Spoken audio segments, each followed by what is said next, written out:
ভাই আমাকে বিয়ে করতে গেলে ঢাকা শহরের উপর 10 তলা বাসা থাকা লাগবে, 20 লাখ টাকা স্যালারি থাকা লাগবে, দেখতে হ্যান্ডসাম হওয়া লাগবে, 6 ফিট হাইট থাকা লাগবে, স্মার্ট হওয়া লাগবে, সবকিছু মিলায়ে দেন আমি তাকে বিয়ে করব। তাছাড়া জীবন আমি তাকে বিয়ে করব। বাংলাদেশের ছেলেকে বিয়ে করার প্ল্যানিং 10%ও নাই।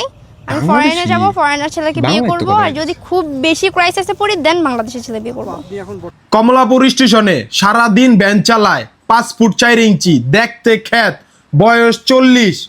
ওই কাকাও যদি রাইতে ডিনারের জন্য তরে 300 টাকা দেয়, আমি নিশ্চিত ওই কাকার মেশিন বমি করার আগে কাকায় তরে দেখা বমি করে দিব।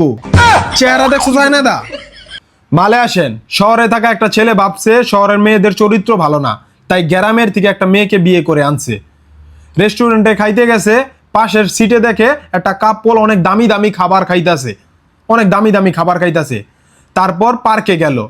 পার্কে যায় দেখে ওই সেম কাপলই এক ঝোপের চিপায় তেরে নাম করতাছে। তারপর মেয়েটা বলল, দেখছো শহরের মেয়েদের কত দাম, সামান্য এইটুকুর জন্য কত দামি দামি খাবার খাইলো, আর আমাগো চাস্তো মামতো ফুবাতো ভাইয়েরা একটা পেয়ারার লোভ দিয়া কত কিছু করতো। ঘটনা হইলো এই যে গ্রামের চাস্তো ভাইয়েরা পেয়ারা খাওয়াইয়া মেয়েদের কত কিছু করতো। এই মাইয়া হচ্ছে সেই মাইয়াদের লিডার। প্রশাসনের কাছে আমার আবেদন, এই সমস্ত জট বস্তা বস্তি পচা মাছগুলারে কোনোভাবে ঢাকা আসতে না দেওয়া হোক, ওদেরকে ঢাকা আসার জন্য পাসপোর্ট বাধ্যতামূলক করা হোক। আর কি জানি ফরেন পোলা তো দূরের কথা, তোর যেই অবস্থা দেশি কুত্তা একবারের বেশি 2 বার মতবো না।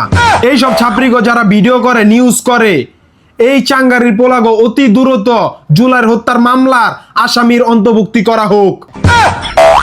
অগো জুতা দাবাইরাও তোমরা জেনে দেখবা।